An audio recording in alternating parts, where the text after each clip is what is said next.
Howdy folks, it's Meandering Mike in the Man Cave of Madness. We are going to be playing Siege of Tenochtitlan from the Historical Game Company. We're going to start with a how to play and do a couple of turns of the game. And that'll be the first video. And from there, then we'll do one or more videos, however long it takes to finish this game. This is very similar to the other, what he calls the battle series of his games, Stephen Kling from the Historical Game Company. All right, so let's take a look at the map. Right now I have the Aztecs set up. I do not have the Spanish set up. The Aztecs set up first, and then depending on how the Aztecs have set up their defensive position, the Spanish can decide where they're going to attack. They cluster around 3 villages and attack from there. Now, so this game is 98% similar to the others in this series. There are a few things in this rule set that are a little different that we'll have to talk about. So the first is some of the standard stuff. We'll go over real quick. We have an attack value, the first number, defensive factor, the middle, the movement allowance. The little number in the circle is their range. So a unit with a 1 range is basically a melee unit. They don't show example here, but your typical range unit has a 2, and things like artillery can have more. Now, not a lot of artillery in this game. Obviously, the Aztecs don't have any artillery. The Spanish have only 1 artillery piece with a 4 range. They do, however, have 3 ship units called brigantines that also have a 4 rating. Now, in my little research, quick short research, these have been called both sloops and brigantines. And technically they're slightly different, so I'm not sure. I do have a book I've ordered that's coming that's particularly on naval warfare in the conquest of Mexico. So now, what's interesting about this is on Lake Texcoco, as you can see here in the corner here, right? So that's inland. They built these ships. Cortez had with him a master shipbuilder, Martin Lopez, and he built these boats on the lake. All right. Now, one thing I'm going to mention now is that these ships have to set up in this lower portion of the lake here. There are these causeways, okay, and a canal. The Aztecs have war canoes. They have 4 of them right now. They're here, and here. They can freely pass through the causeways, along the canal, under the bridges, all that. The brigantines have to start in this lower portion of Lake Texcoco, and they can only cross through a causeway where they have a friendly Spanish unit, and then they can, the unit sort of like opens up like a hold the causeway. I'm not sure if they're like, breaking it or, lifting something or what. I don't think they're porting the ships over, but these can only be crossed over by these brigantines where there's a Spanish unit there to let them through. So to get into this section back here, they're going to have to capture some causeways and then can maneuver in. The brigantines cannot use the canal. There is a card. Remember, this is a card-assisted game. There's a card here with the Spanish where supposedly the causeways are open and they can pass under the bridges. However, that makes no sense because it specifically says in the rules the canal can only be navigated by the war canoes. And so if the brigantines can't navigate the canal, how can they pass under a bridge? So, and the card does not say that they can use the canal. So I'm ignoring that aspect. There's a couple cards that have some errors on them, where I believe the cards were designed and put into a file first, and then there's some things that they changed in the rules. So, for example, there's some cards in here refer to SP units for the Aztecs. Actually, there's no SP units. My guess is that meant spear, and the Aztecs have a bunch of JV units, javelin, right? And so I think that was just an error. They decided to change from SP to JV, and they didn't fix the cards. And maybe at one point the brigantines could maybe pass through the canal, but the rules say that only the war canoes can use the canal.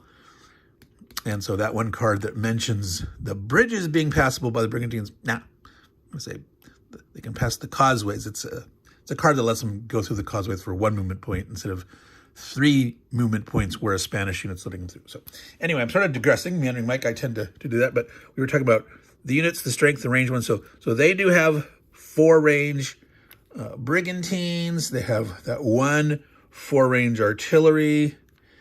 They have 2 crossbow units with a 2-hex range, 2 arquebusiers with a 2-hex range.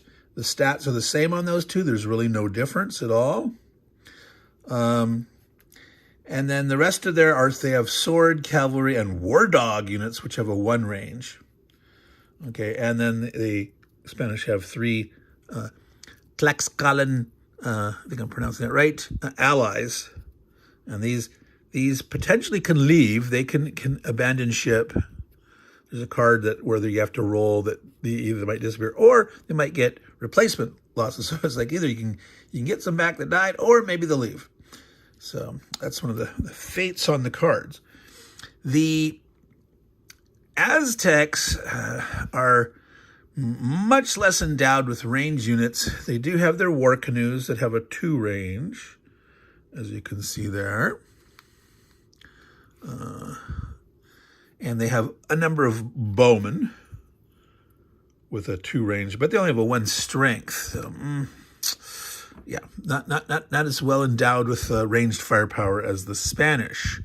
The Aztecs have a variety of knight units. They have the let's see over here, elite, and I can't pronounce this one. It's a let me try.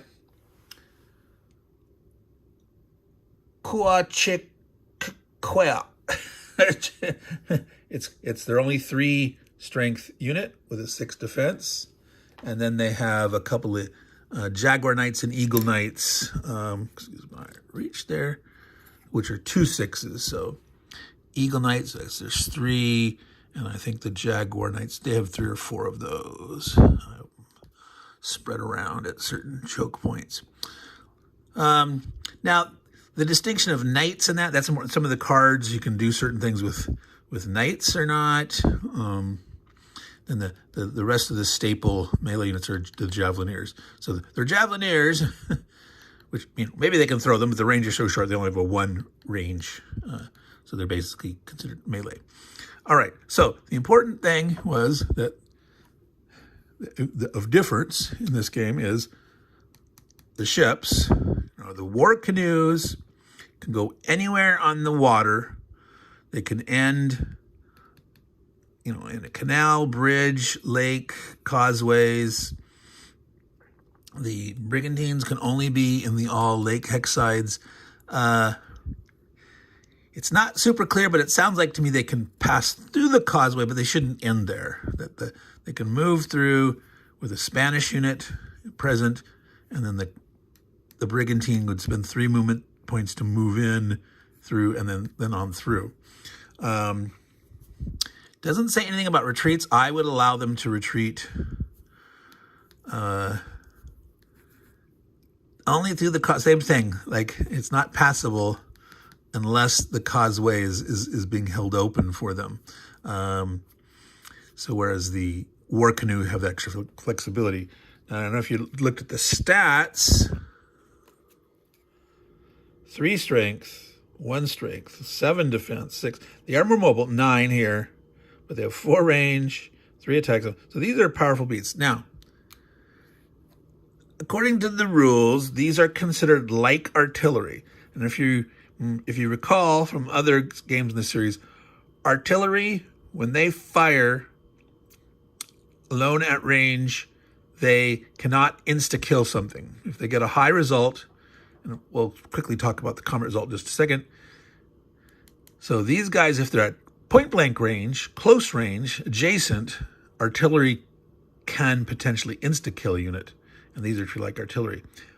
One thing that's different about these guys, that's very special, is normally range combat in this game, you can only do range combat if you have not moved. If you've moved, you can do close assault. Whether you've moved or not, you can close assault adjacent guys. But if you've moved, you can't shoot at range.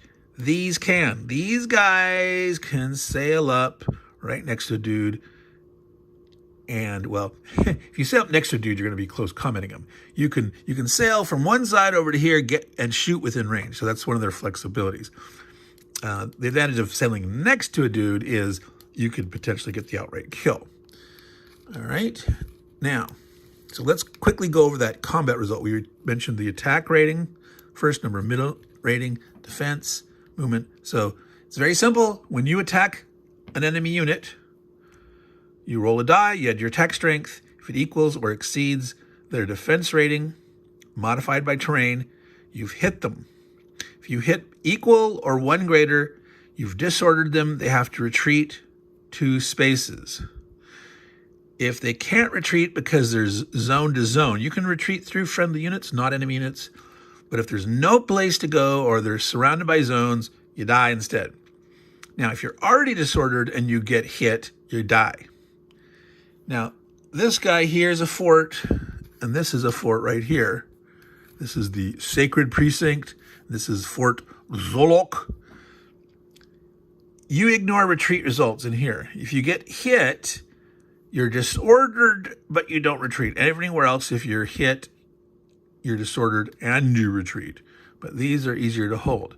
Now, disorder is something that you recover from by rally. Rally phase happens at the end of your turn. If you are not in a zone of control, you may rally.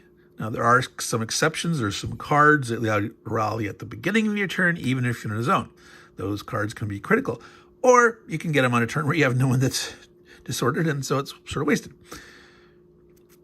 Okay, so back to that combat die resolution. You're rolling a die 6. Now, like this fort adds 2, so he would have an 8 defense. So if, for example, there was a brigantine here shooting, and there's a clear line of sight. These villages block line of sight, but there's a clear line of sight here. He'd be adding 3 to the die roll. He is a 6 plus 2 is be 8. So you'd have to roll on the die plus 3, an 8 or more to hit it. And if you got a 8 or 9, it would be a hit. He wouldn't have to retreat because it's a fort, but he'd be disordered. You would need a net 2 more to insta-kill. So 6 in the 2 defense fortress. We'd need an 8, adding 3 to 8 to hit. He could roll a 5 or 6 to get a hit. He couldn't roll a net 10 unless he was getting some bonus from a card or something. So it'd be very hard to kill a guy outright in the fortress. All right. So let me put that back there. There's some other minor rules, like if you are a faster unit and you're being attacked, you may elect to retreat before combat. You're still disordered, but you can avoid the chance of getting automatic eliminated. Let's see. If a unit's attacking you in close combat and you retreat, they may advance. However, they may only advance if they're not in a zone of control after your retreat. So the situation might be there might be two defenders next to him. The attacker's here. He hits this guy. He retreats. Since he's still in a zone of control, he would not be able to advance.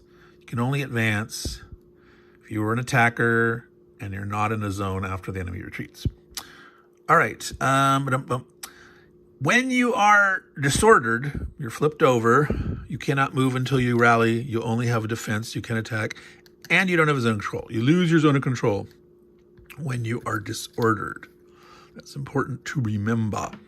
You also cannot rally if you're in a zone of control. So if, for example, this fort, if the enemy, is here and he manages to disorder this guy, he doesn't retreat, he's not going to be able to rally unless he has one of those cards that let him. So there's still a chance he didn't retreat away. He couldn't take it, but he might be able to hit him again later and kill him off. All right. There are some units that get to attack twice. See that X2 cavalry for the Spanish, and their war dogs get to attack twice. Now, you might not get to attack twice. You might attack the guy, say you hit him, and he retreats away. Even if you advance, he's going to retreat 2 away, and you won't be next to him anymore. So you wouldn't be able to attack him again. Now, if you were next to 2 guys, and you hit one and he retreated away, and you couldn't advance because you're still in a zone of control, you could, for your second attack this different dude. Okay? Or if you attack somebody and you miss the first time, you could attack again. So the attacking twice isn't, the most wonderful thing in the world, but it is potentially useful. All right, something else about attacking. You may attack with at most 2 units together. The first unit uses its its strength. The second unit only adds 1. Well, let's see. I'm going to put it here somewhere else where you can see this here. Now, unlikely situation that in the middle of all this stuff. So this guy's attacking. He uses his 2 strength. This guy could add 1 to assist. Now, if we had another, let's say, swordsman, this guy's attacking, he could only add 1. The assisting combined attack guy, it's the most you can attack with is 2, only adds 1 regardless of their own strength. So obviously you want to use the stronger dude. Okay. So if you had this 3 strength artillery and this swordsman, you wouldn't say, well, I'm attacking with him adding 2 and this adds 1 for the assist. You say, he is the primary guy. He has a 3 strength, and he would add 1 in to add 4 to your die roll. All right, I think I've covered most of the rule stuff. The terrain, it's very similar to most of the stuff. You've got villages. They do block line of sight. You have to stop when you enter unless you're moving along the road, and they add 1 to defense. These special locations, the dock, the marketplace, those are treated like buildings and add 1 to your defense. However, this thing here, this is the Chapultepec Springs, freshwater spring. There's an aqueduct that feeds water to Tenochtitlan. This does not count as a building. This does not give you a defensive bonus. There's no effect on movement or combat due to this, other than I would say you'd say that the road, you could keep going. You don't have to stop, unlike you do. You enter a village, you have to stop. Now, these villages, like I said, if you're traveling along this way, you'd be able to use the road. If you're coming or going this way, these causeways are not roads, okay? Causeway is the same as clear terrain. It's just like clear, not a road. So it costs 1 movement point per. And so you couldn't travel along here saying, I'm using the road. You could move in here along the road, but then you should have to stop if you move to the next one. If you're moving this way, You'd have to stop here because you're not traveling along the road all the way to get the half movement cost for road. All right, so villages. These are named villages on the outside. These are buildings within Tenochtitlan, but they're the same in terms of +1 on the defense. You have to stop when you enter.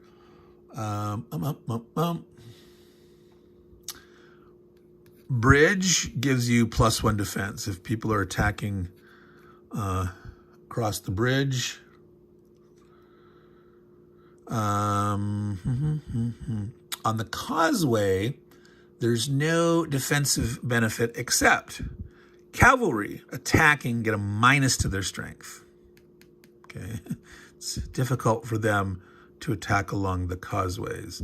So you don't want to spearhead your way up a causeway with cavalry. Even the cavalry units got to attack twice with that minus. That's too much of a pain. So you do want to use, swordsmen or the war dogs or something like that to try to push your way up a causeway.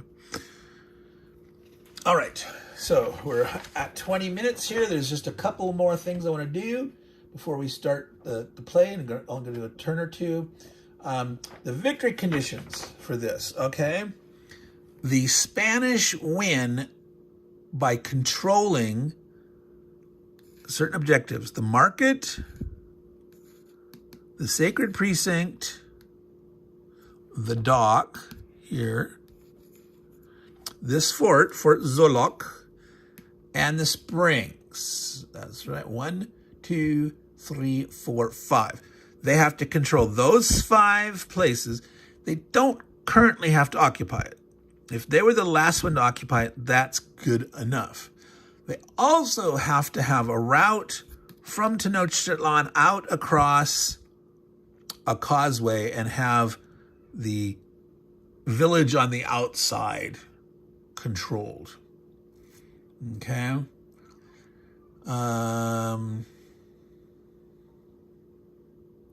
Right. So basically, control those 5 objectives and be able to trade. So if they fight their way in, and Spanish take these, but the Aztecs have cut off all the routes out, like whatever causeway the Spanish fought into, the Aztecs reoccupied the causeway or the village, the Spanish wouldn't win yet. They'd have to have an opening out. The Aztecs can win if they reduce the Spanish to 6 or less units on the map. Not counting the Tlaxcalan allies, all right? So actual Spanish units, not Spanish player, but Spanish units. And we can tell the difference by the flag here. The green flag symbol is the Tlaxcalan ally. The Spanish have the red flag, all right? Now, not very likely that the Aztecs are going to manage to score that victory. It is possible, but I do think that's going to be difficult. The Aztecs can win if, you probably can't see it here. No, oops, sorry. Turn 24. If it gets to turn 24 and the Spanish have not taken their objectives, the Aztecs will have won. So they can decimate the, shouldn't really use that term because you're more than, decimation means killing 1 in 10. It was a punishment that the Romans used against a cohort for misbehaving or not following orders. We use the current. Decimate means, the unit's almost wiped out. No, it's not. Decimation means killing 1 in 10. Every 10th soldier as a unit punishment would be killed or put themselves to death. So yeah, don't use the term decimate. It just is meaningless other than talking about actual the Roman punishment. All right. So anyway, so that's the victory conditions. So before I'm gonna stop the camera and set up, but before the reminder is okay. Also, 1 unit per hex. There's the rules. It's not super clear. There's not a section on stacking, but there is a spot under movement where it does say a player can only have 1 unit in each hex at the end of movement. Well, that should also include setup. When you set up, it just says, place units here, here, here. Don't set up in excess of stacking. Only put 1 per.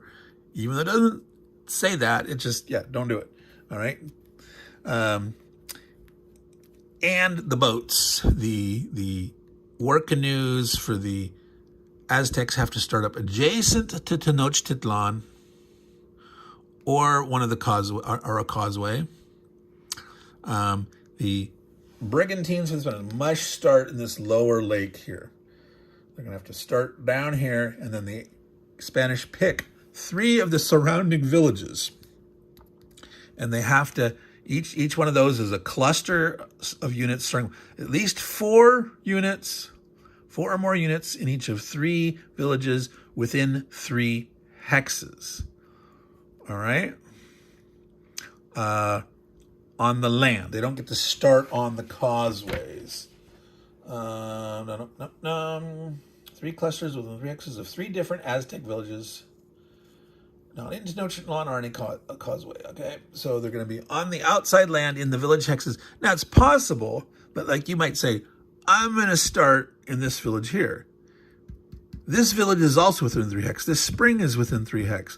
Yes, you may do that. You could say, here's 1 cluster, and you could start a unit here. You could start a unit here. You could already have this captured. You could be ready to go here and here to push your way up. So same thing for here. Now, technically, here, 1, 2, 3. Now, 1, 2, 3, 4. By movement, it's 4 away, but it's 3 within 3 hexes. So you could start here and have guys here and here, or you could start here and have guys here and as far down as here. This is too far away. I highly recommend starting either with, let's see here, you can't see that, this village and or one of these villages. You want to have some units down here on this southern lake area so that you can like take a causeway here or take, fight your way up here, take a causeway here and or here. So you can get your brigantines up and through. And so if you start all your units up here and then down here, your brigantines can be sailing around shooting at stuff, but they can't coordinate with the ground assault, right? So I would recommend starting here or over here or both or something. Yeah, so let me quickly look at the special rules. Did I forget anything? Oh, yes. So those brigantines and canoes, them being water units, lake units. Lake units can only go in the lake. Brigantines can pass through the causeways, but not stay there. The war canoes can go through the lakes, the causeways, the canal, through the bridges. They can still attack units on land. Now, land units can attack the water units, even adjacent. So the one range guys, the javelins, the knights, if there's a brigantine next to them in the water, they can fight them, all right? So that's why you might want to be a little careful about hugging the coast, where these guys, which are like artillery, they have the 4 range, but if they hit the guys up on the coast, they can potentially kill a dude outright, but that means they can be struck back, okay, by melee units. So if you're on land or lake, you can fight each other along the coasts. And there's these little diagonal sections of the causeways where don't sweat it. As long as you're adjacent attacks, like normally the causeway goes here, then here. Well, if you've got a guy here, my reach, and a guy here, they can fight each other. I mean, normally you'd have to come this way, then this way. No, you're okay. If you're adjacent, you can fight, okay? So that means between here and here, you can fight. Now, movement-wise, you should move like this, okay? But you can fight if you're adjacent, whether you're on land or water. That's the rule. They very explicitly state that. So you don't have to sweat the like, well, is this, does the zone, yes, assume the zone crosses these, from here to here, even though they're just connecting diagonal from here to here. So if the units would be next to each other, you can fight each other and there would be a zone of control. Now, there's something special about those boats, okay?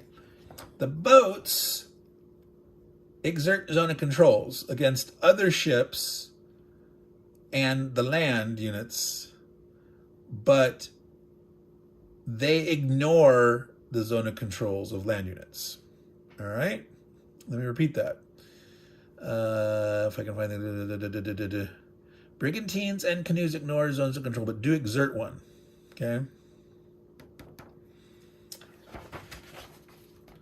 So they exert zones of controls, but they can ignore them. All right? So I think that's, we're up to 30 minutes. Meandering Mike. So we have explained them, the special effects of this thing. Oh yes, there's still more. There's still more, of course. So normally in this game, it's an I go, you go on your turn. In this case, the Spanish go first. You move. Based on your card, you draw your card. Tells you how many units you can move, how many you can attack with.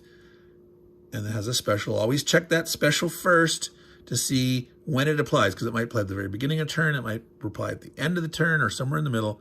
Check it first.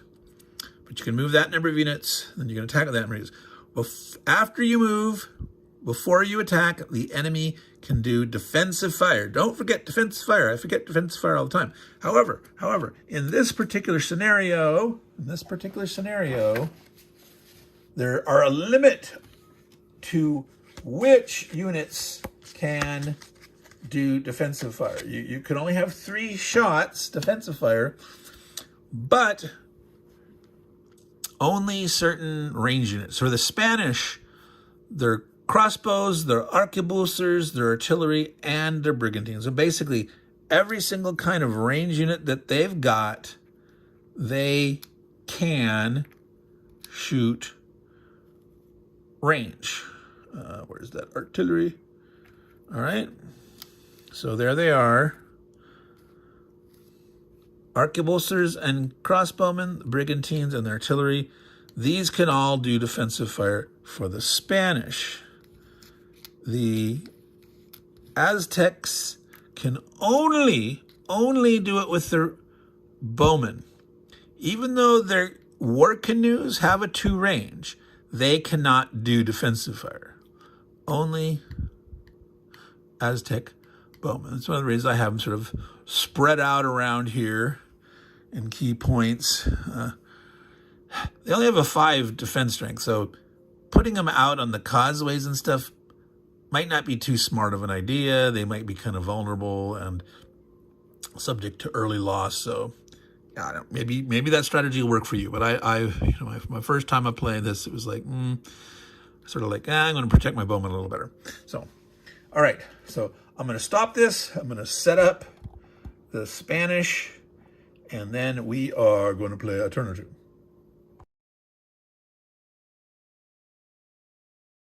All right, we're back with our setup.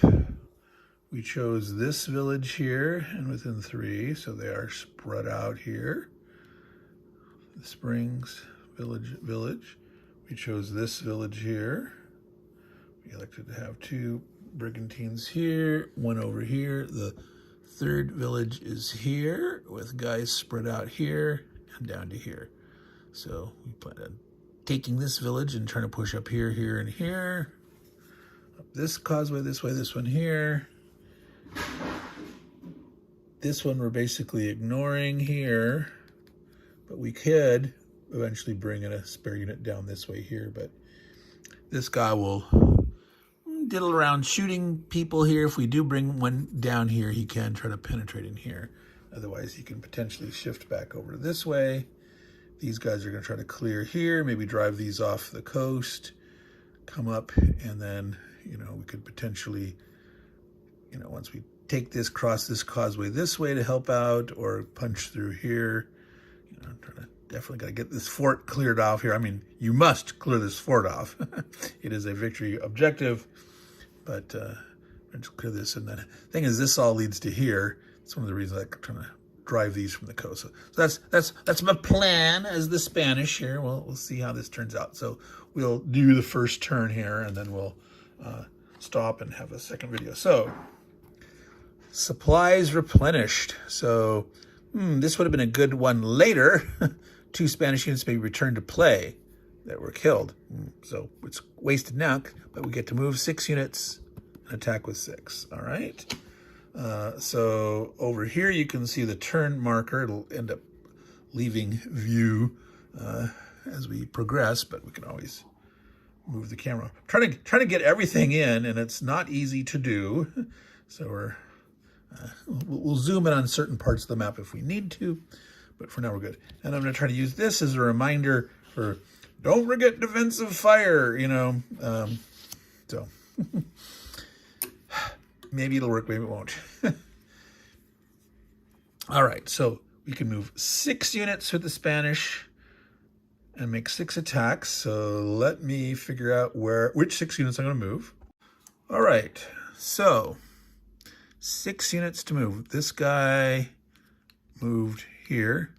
The cavalry that was here, since he's moving along the road, see, you can't come up to here because well, that's not true. It's only, you have to stop in the village unless you're moving along the road. So the cavalry moved down here to this village, so he took that. This guy stepped up. This guy was here. He stepped up and he occupied this. That's 1, 2, 3, 4. Over here, this guy moved forward 5. Boy, did I miss somebody? 1, 2, 3, 4, 5. 1, 2, 3, 4. 1, 2, 3, 4, 5, 6. No, because these both move. 1, 2, 3, 4, 5, and 6. So we didn't get to move like the problem with here is, okay, for line of sight, units block except for artillery. Friendly units do not block line of sight for artillery. Is that right here? I'm trying to find it. Artillery units may attack through intervening friendly units, but not crossbows or arquebuses. So even if he was here, I mean, you can't shoot the turn you move, except for the brigantines. But in this position, he still wouldn't be able to shoot there. All right, so let's do our combats. We've got 6 of them. I want to start over here because this guy is surrounded. He has no retreat because we've got a zone here on this causeway with this crossbowman. We're going to attack with, let's see, I want to go 1, 2, 3, 4. So I'm able to attack.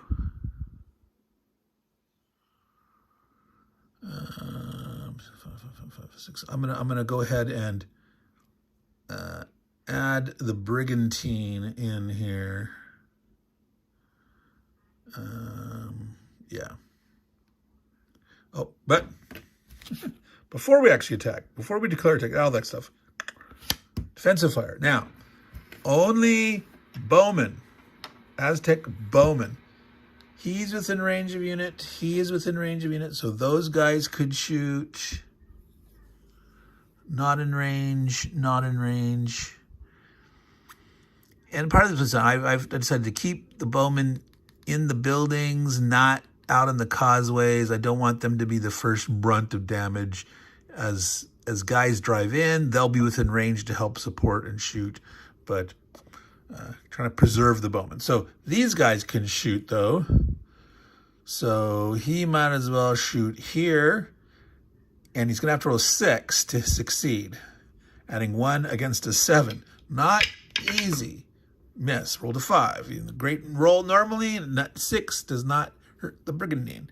This guy is shooting here. Fails. Okay, so defensive fire over. Now back to the fights. So let's decide this later. Let's do these other ones where we're just basically doing 1-on-1. So 2 strength versus 5. The causeway does not give a defensive benefit. Remember, it's only cavalry attacking along the causeway gets a minus on their attack, but there's no otherwise defensive benefit. So it's a 2 versus a 5. He rolled a 4 up to 6, so he does succeed in retreating him. And that's one of the things you got to be careful when you're defending because the causeways are so restricted. You don't have a lot of leeway you can retreat to. So you don't want to like have a guy here and 2 apart where he would have to, I can't retreat there. So it's like 2 adjacent guys are fine because he could retreat to there and then he could retreat to there, etc. So leave yourself gaps. Leave yourself gaps. All right, so he will advance. So that's 1 attack. This guy's going to attack here. 2, adding 2 against a 5. 6, same thing. He succeeds, retreats him 2. He advances 1. So that's 2 attacks over here. 2 versus 5. I'm rolling the same thing, all right? He's to there. Now, in this case here, he's going to advance. If he has to retreat, unless I abandon this fort, which I don't plan on doing, he wouldn't be able to retreat. But, that is what it is. But he's a little tougher. He's a little harder to hit. All right. Here, 2 against 5. Miss. All right. That was 1, 2, 3, 4, 5. And so over here, wait, no, that didn't attack. 1, 2, 3, 4. So we have 2 attacks left. So we could do a double team on this guy. Let's attack with the dogs by themselves. They get 2 chances. So if the dogs fail to kill it, then we could have a brigantine try to finish it off. Otherwise, the brigantine could here and with a nice +3. Well, he's not adjacent. He couldn't kill an archer at range, but can maybe disrupt something. Okay, let's just do this. So adding 2 against a 5.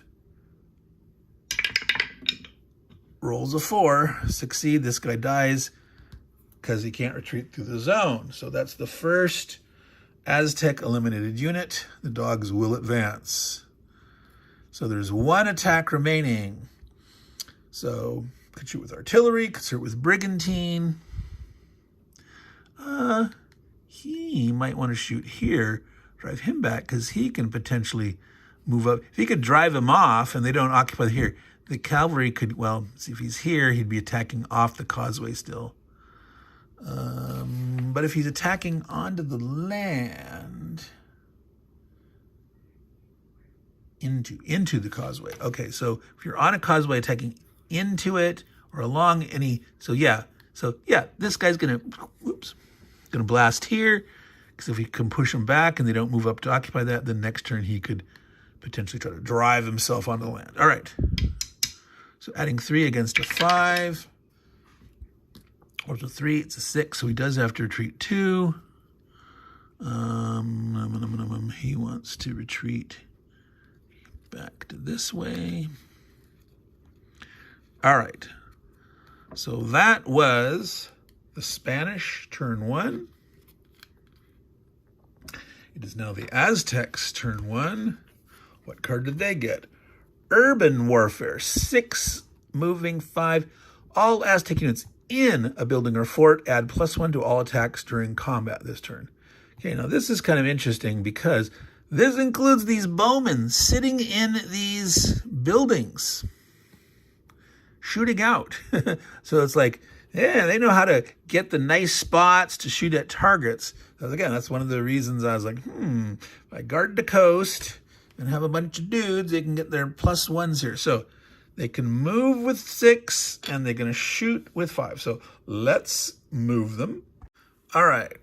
We're trying some stuff here. This Eagle Knight moved up here to occupy this town. So they'll put a zone of control here. He's not going onto the bridge. Maybe he should go onto the bridge. Yeah, he's going to go onto the bridge here. And then if he gets hit, if he manages to retreat, he can retreat back into the market. All right. The interesting part's happening over here.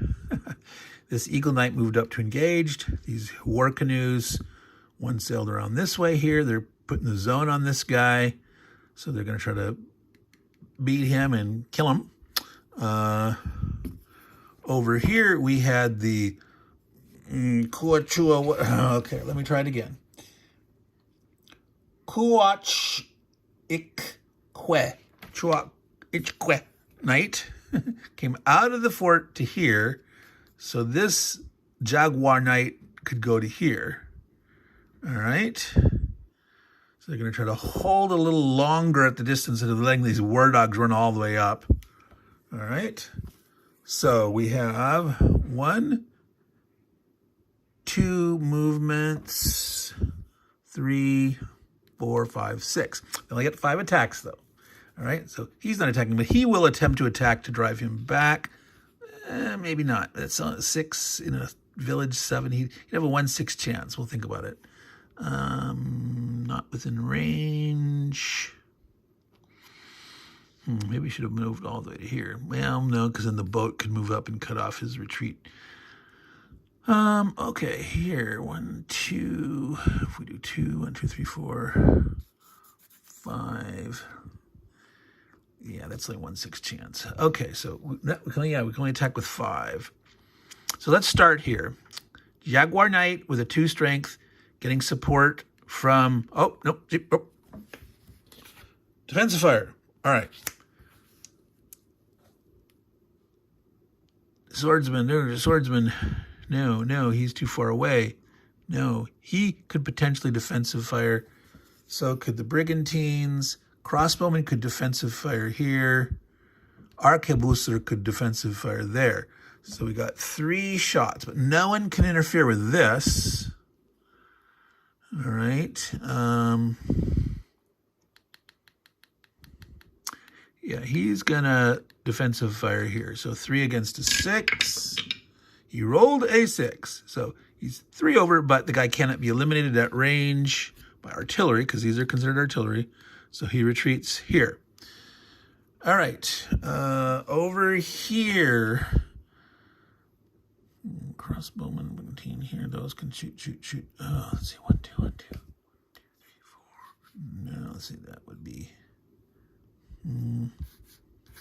One problem with all these buildings on the coast, if like this guy shot him and he retreated back here, he couldn't shoot over these buildings to have one guy retreat him, disorder him, and the next guy kill him off. And if he shot him first, he would go retreat this way, and this guy could shoot like here, but not here. 1, 2, 1, 2, 3, 4, not reaching. Well, we'll start with the crossbowman. So our second attack, he's going to shoot here, adding 2. Miss. Rolled a 1. So we might as well shoot the Brigantine. 8. So he does retreat to there. All right. So much for the super duper knight doing that. So that's the defensive fire, ready for offensive fire. So now we get our 5 attacks with the Aztecs. Now I'm thinking about this. I definitely want to hit here and try to kill this guy. I might want to take advantage of that urban warfare card with the +1. If one of these guys shoots here and this guy has to retreat, he's going to have to retreat to here. And then this guy could shoot at him when he's disordered. So adding 1, 2, 5 or 6 will get the hit. So now it's a 1/3 chance and a 1/3. If he misses, then I just stop. But if he hits, then I could go for the one of killing off a Brigantine. That sounds like fun, right? Let's give that a try. So adding 1 plus an additional 1 for the card. Dun, dun, dun. 6. He gets the hit. He retreats to here. We do our second attack here. 5 or 6. 1. Oh well. We tried. Bum. So that was 2 attacks. So up here we are going to add in Jaguar Knight and the canoe, war canoes. So 2 + 1 for combined. 3 against a 6. 3, just enough. Net 6. This guy dies. The sword unit crocollates. All right. Does he want to advance? No. The reason why I don't want to advance, if I advance, this guy steps up and hit him, he couldn't retreat to here. So I'm going to stay there. Pay attention to your retreat path. All right. So 1, 2, 3, 4 shots have been fired. One more. All right. So blah, blah, blah, blah, blah. We could try to push him back. The same thing. If I push him back, well, this guy is stronger than this guy. If this guy right now hits him in his turn, and he would die because he couldn't retreat to here. Whereas if we hit him, drive him back here, and he would still die. Doesn't matter. Oh well. My thought process was messed up. All right. But if he does push him back, he wouldn't be able to. Yeah. So this is actually not bad. He would retreat to here. A fresh guy could not move through the village and onto the causeway because you have to stop in the village. So it would save the situation. This guy could move out the next turn or something like that. So our last attack, we will do 2 against a 6 on the causeway. We rolled a 6. He actually kills him outright. Gets a net 8. He's gone. He's gone. So 2 Spanish swordsmen have been killed. He will advance. Okay. So, actually, not bad here. These Aztecs are doing better than the first time I played. They killed 2 swordsmen. They've only lost 1 javelin. You can't see that, but here's 2 dead. So now, it's the rally turn for the Spanish didn't have anything to rally in their turn before because there had been no successful defensive or anything, but all these guys at the end here get to rally. So it's a nice turn of recovery. There's so many units that they're getting to rally. All right. So that was turn 1. So this was our how to play and turn 1 playthrough of the Siege of Tenochtitlan from the Historical Game Company. We will be continuing with further playthrough on this title. So take care, y'all. And as I say, take care of your games because they will take care of you. Bye.